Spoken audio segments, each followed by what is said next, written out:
to Allen. His three-pointer. Bang! Tie game with 5 seconds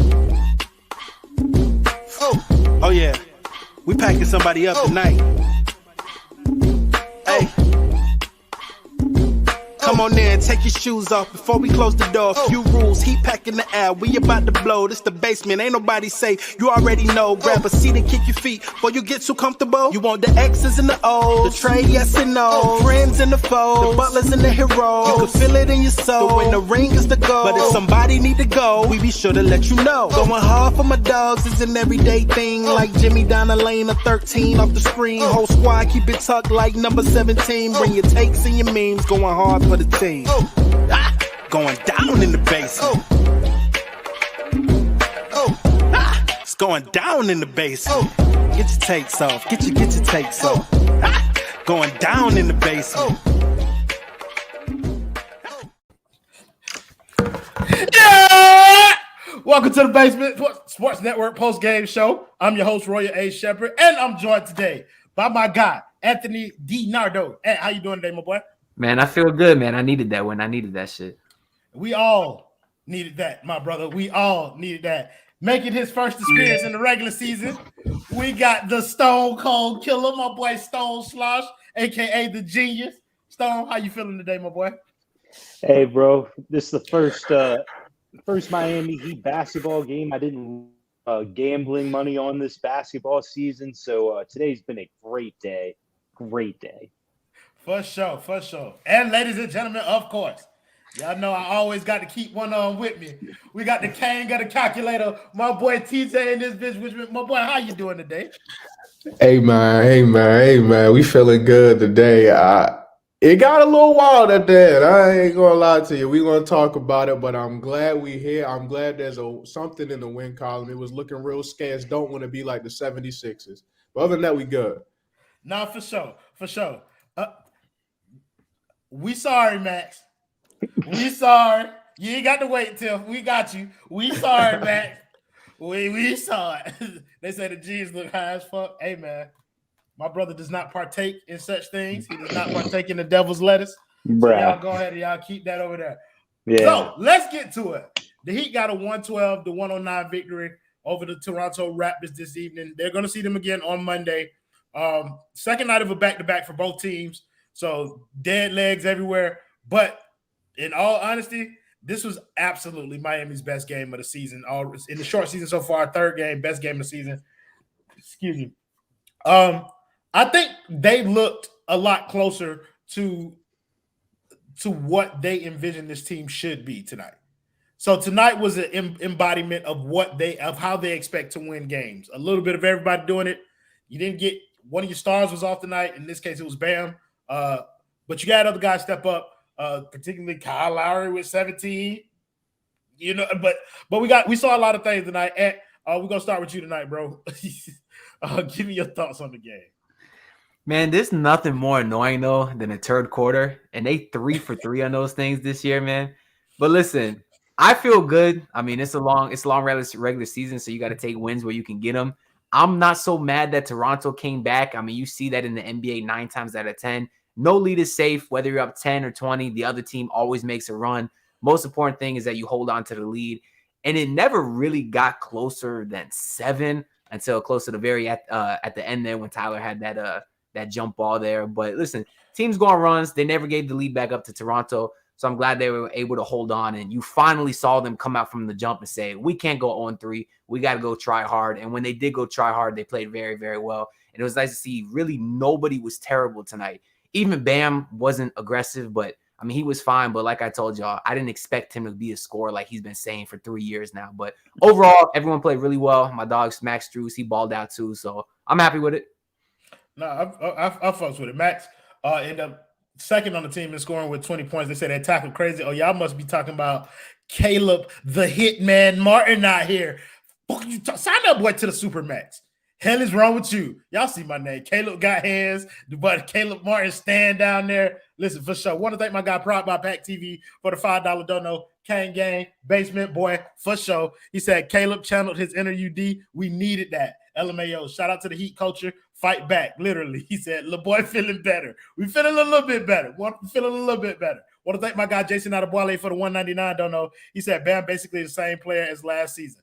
I hate to break it to you, brother Jason, but this is basically the same goddamn team as last season. So get used to a lot of the hearing a lot of narratives that you heard last year. Not necessarily narratives, but truths from last year. Hearing them rehashed and relitigated over and over throughout the course of this season. Stone, my man, tell me your thoughts on tonight's game, and particularly Kyle Lowry, who you have one of the nastiest agendas in the network. It's muy magnificent, but I want to hear your thoughts on the game.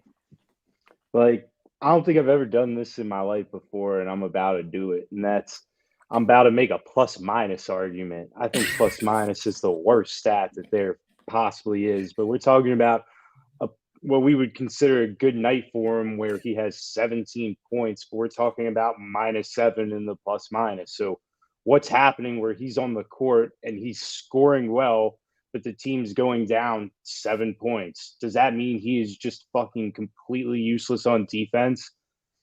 I tend to think probably, especially when there's useless defenders next to him, which with this current starting lineup, there is. And man, I think like the most concerning thing to me from tonight's game is the fact that they scored 41 points in the second half. I mean, they're not going to win basketball games if that's a trend that continues. Ben Wallace isn't walking through those doors anytime soon. That's not winning basketball in today's NBA.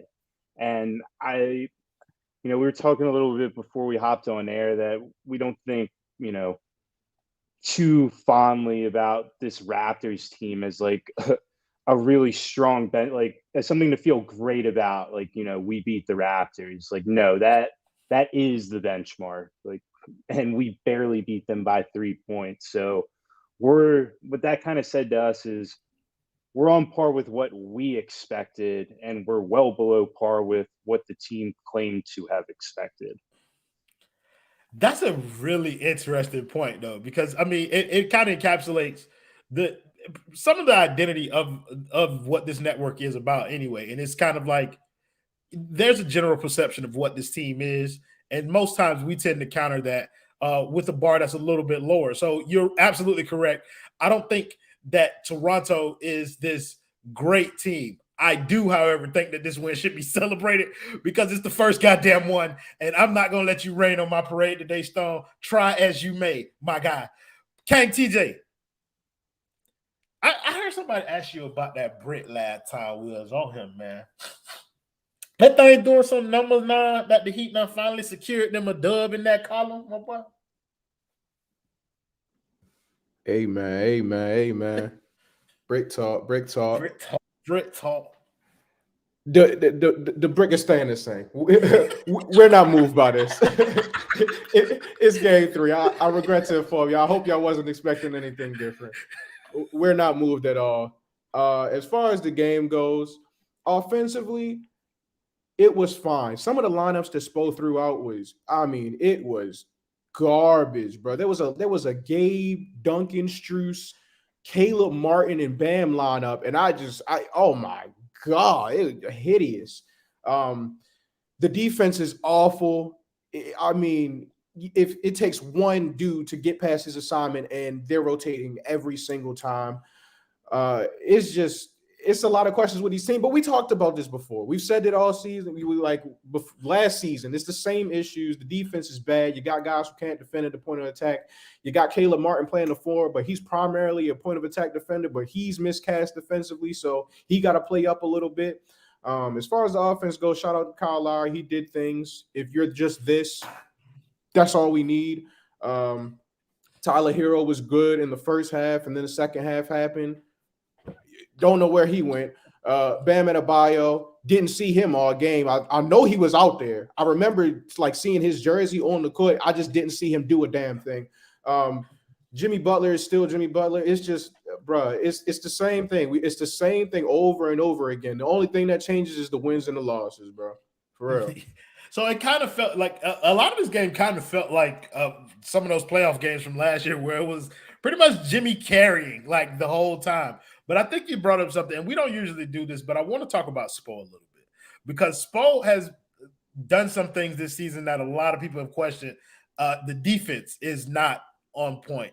The rotations have been like all over the place.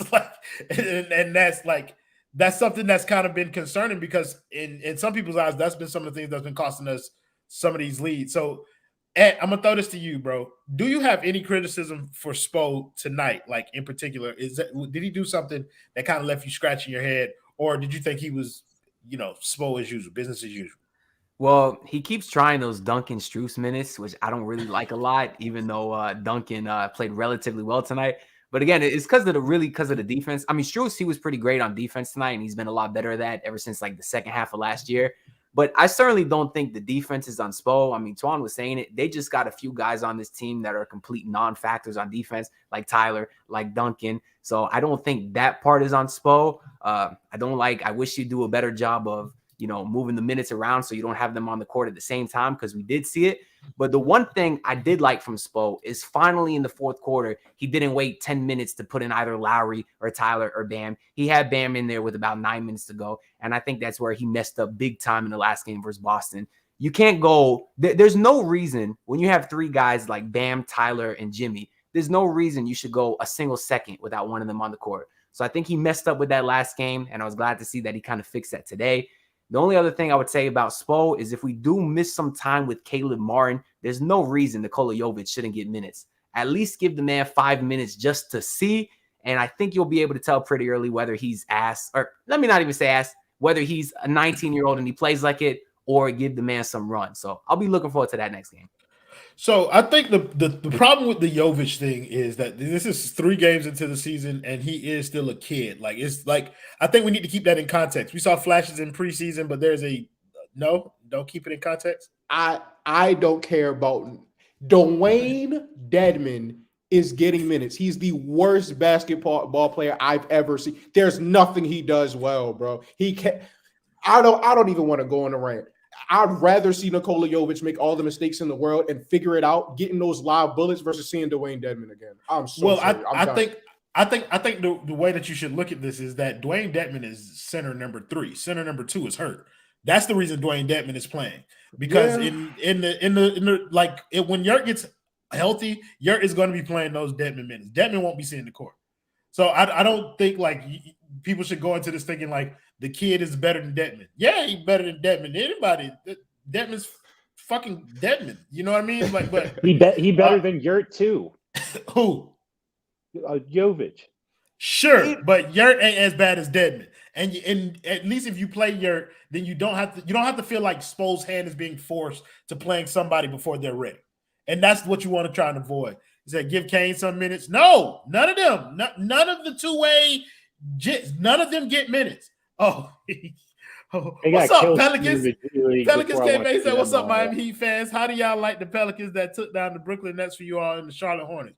First of all, it ain't Miami, bro. It ain't Miami until y'all stop stuffing Zion Williamson with po' boys. Then I would take your opinion seriously, bro. We were talking about Spo. I would prefer Hassan back than Dedmon. He knows ball. Yes, sir. He knows ball. You know ball, sir. First of all, Spo would do a swanton bomb off of the Empire State Building if you put Hassan Whiteside back on his team. No. I prefer Raiders back over Lowry. I'm with you, man. Let's bring them all back. The boy Nick Valverde, a.k.a. the basement businessman, with the $4.99 don't know. He said, trade Kyle on a high. Yes, sir. Don't get me started, Nicholas, now. Don't get me started. I want to continue this conversation with Spoto because I want to get to it. Stone, how would you rank how Spo has done this so far this season? I'm not going to give like a reaction after 3 games. I mean, guy's been doing a phenomenal job coaching just absolute garbage rosters for better half of a decade now. I give him a couple of games to, kind of feel some things out, experiment a little bit.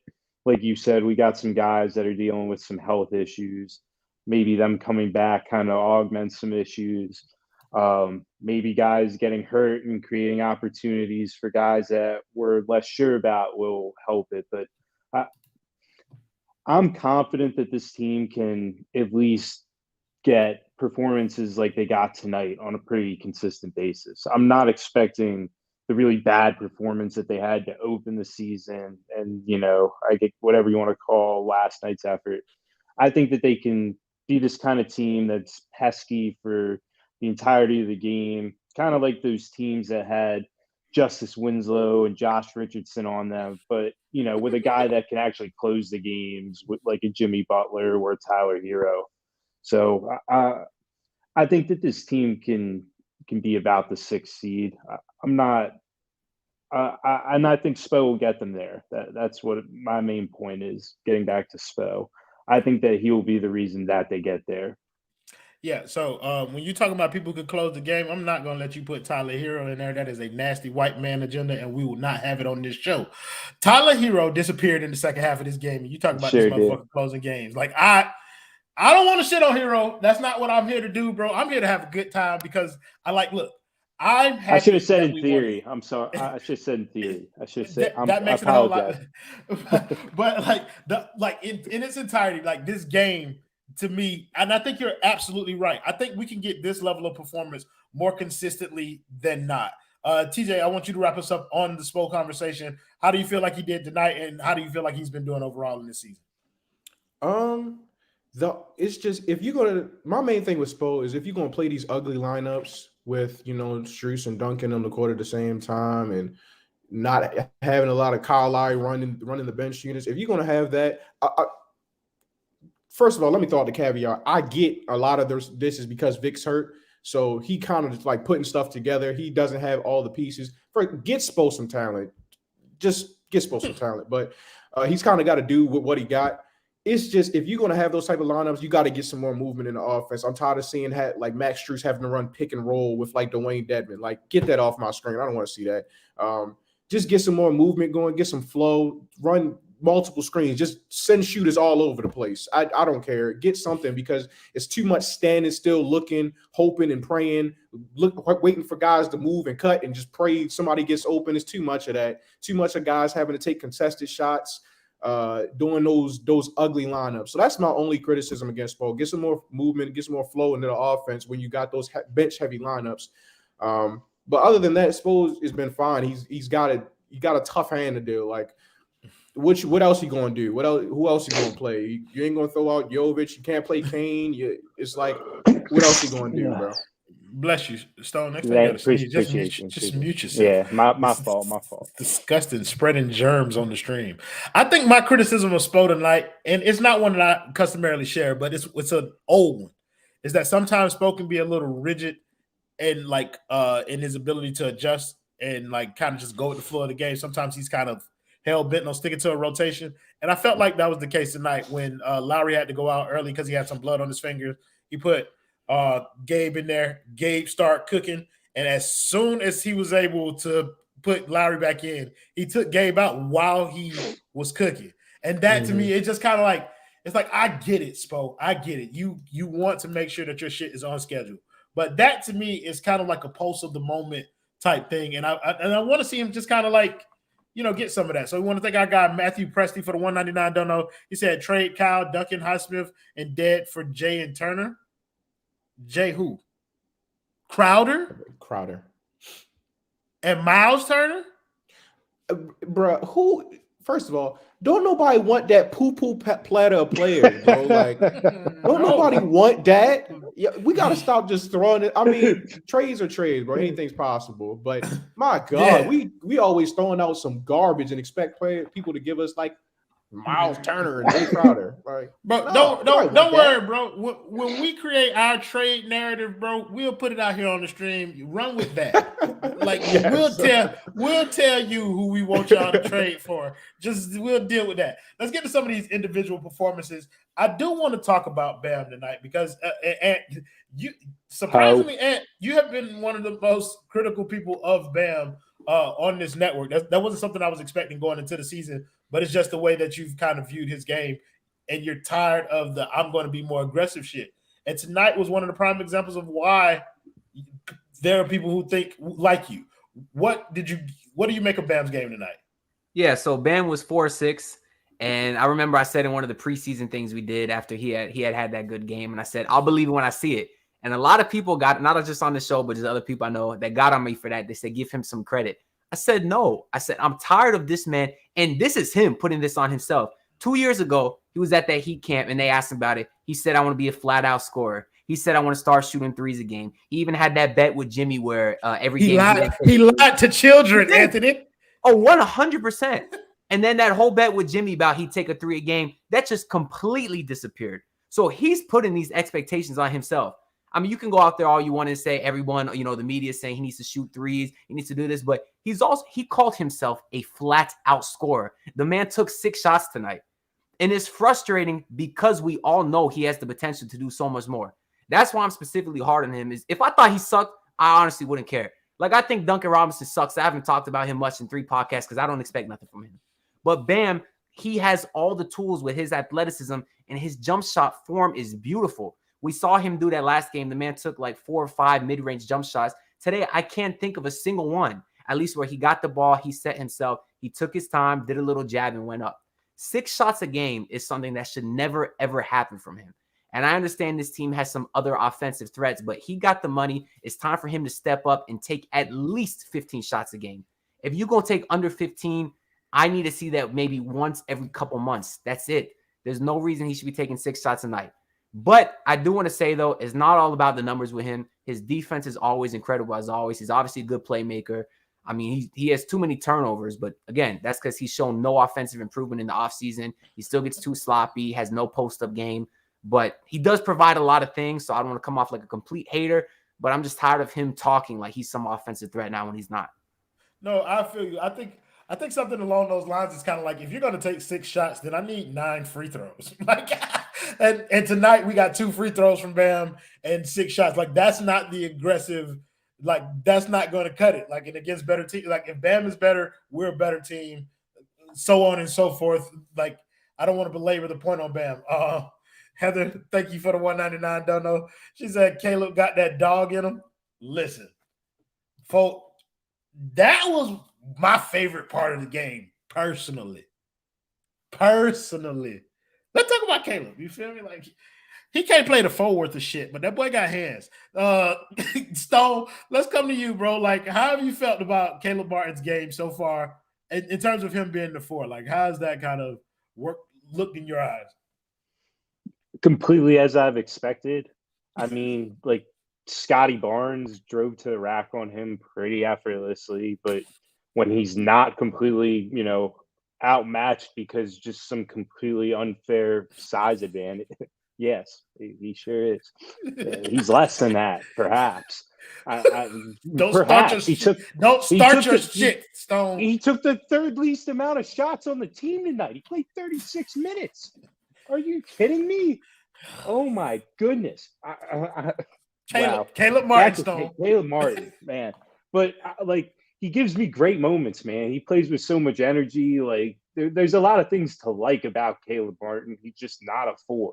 So that part of it's frustrating. It's just he's not a 4, but he's the only 4 they have. So it's just like fucking disaster. It'd be really nice if they got, you know, a starting 4, and then he could move to the bench and be a wing that came in and, you know, filled in for guys when they were hurt, or it was just like a significant bench contributor, kind of hounded guys playing full court press. That's what I want to see. Like the role he had last year. Precisely. It was beautiful. It was a lot of fun to watch. Dude, he dunked on Giannis, and then he was able to go hide back on the bench so Giannis couldn't dunk back on him. Giannis could dunk 10 times on him in the first 3 minutes when we play the Bucks.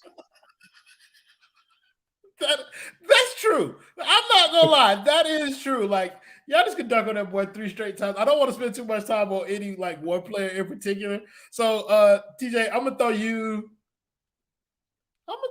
Duncan. Don't you do that. Don't you do that to me. Don't you do that. You're going to throw me with somebody with some substance. Give me Tyler Herro or something. Duncan was fine. Shout out to Duncan Robinson. He made some shots. He got a little mid-range jumper, a little floater. Good for a little mid-range jumper. Fuck is you talking about? That boy hit a push floater. Good for Feathery. Duncan Robinson. What do y'all want from me? Shout out to Duncan Robinson. He did his job. He looked like a basketball player today. Shout out to Duncan Robinson.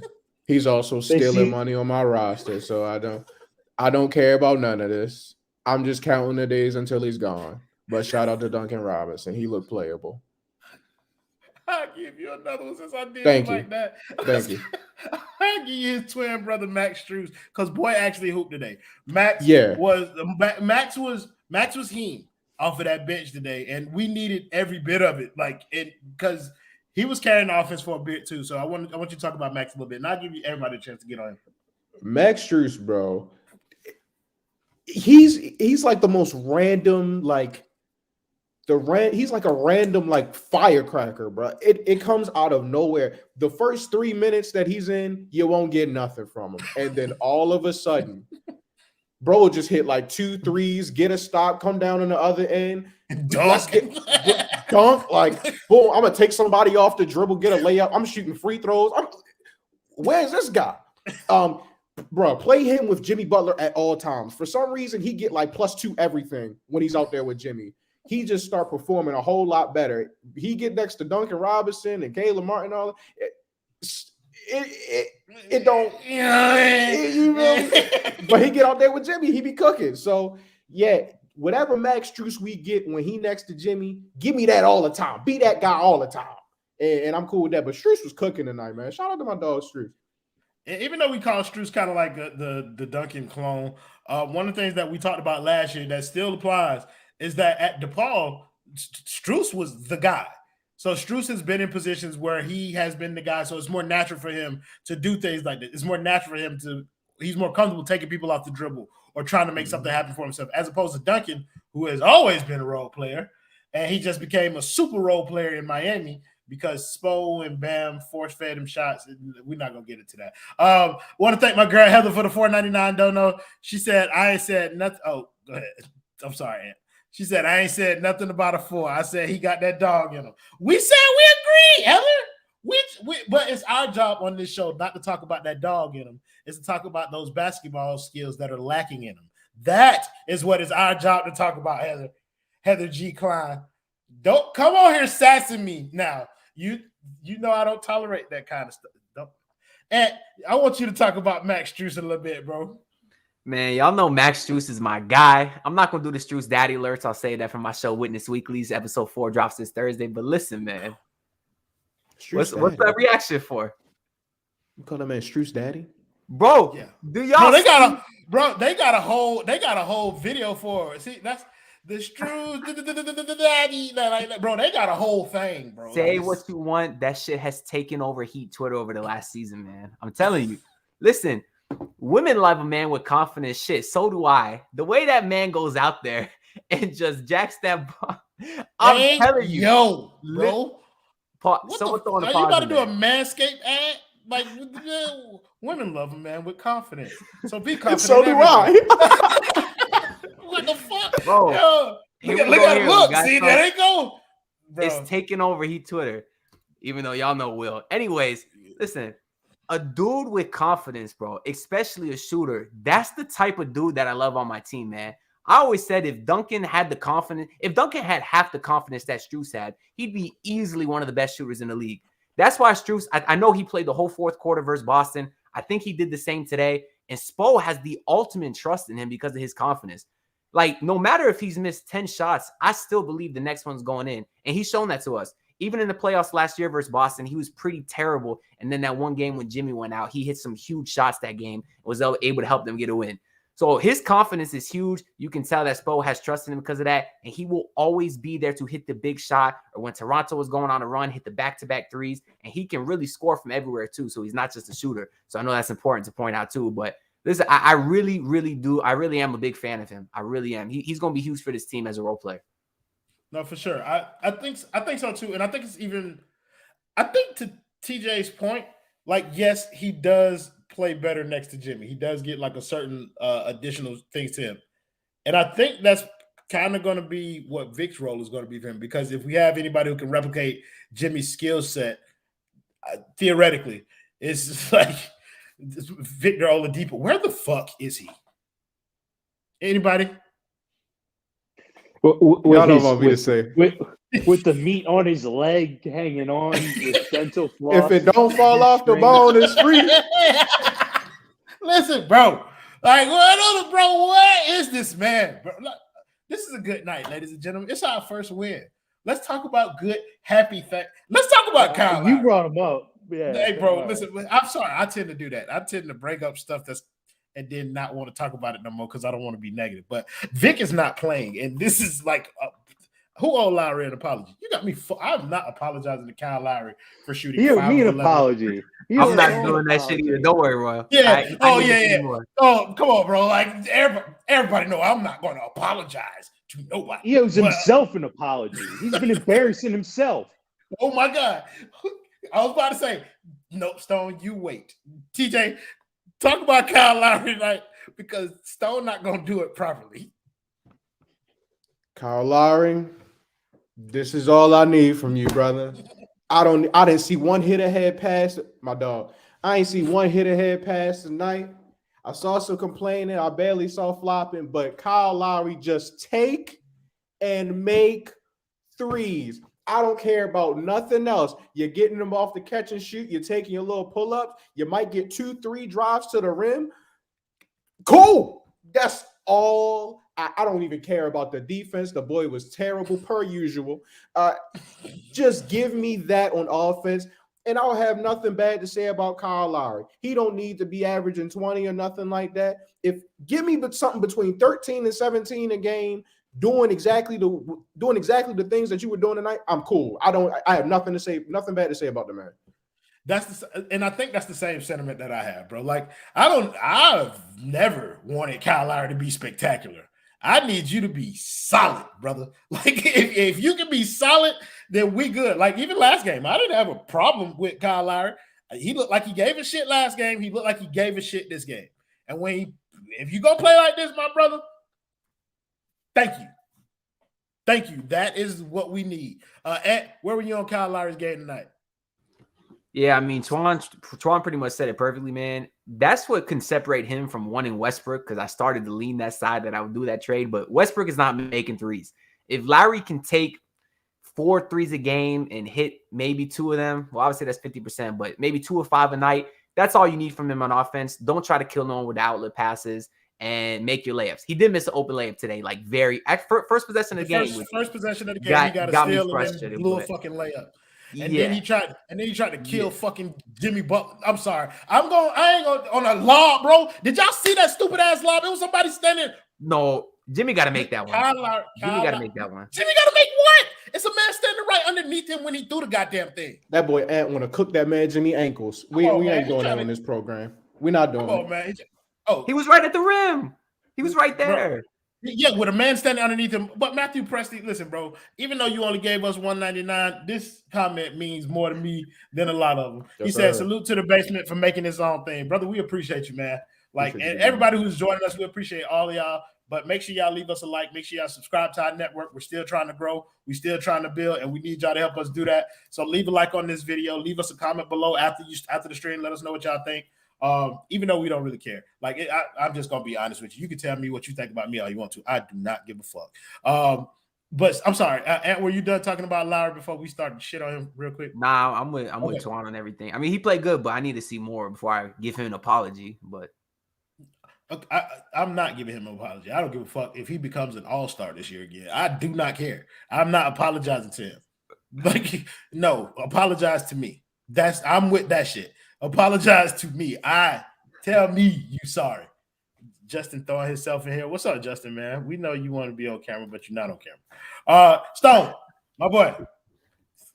I know that no matter what's happening here, I go ahead and talk about Kyle Lowry, bro. I know how this finna go. I mean, like, which agenda do you want me to push? I'll go with my favorite one here. The Raptors, want their former guy, like the guy they're going to build the statue of, to look good. So obviously, they let him make a couple buckets. They weren't closing out that hard on him. Let's see him do this against a team that isn't, possibly the worst team and like the team that he won a championship for, and like all these guys really respect him.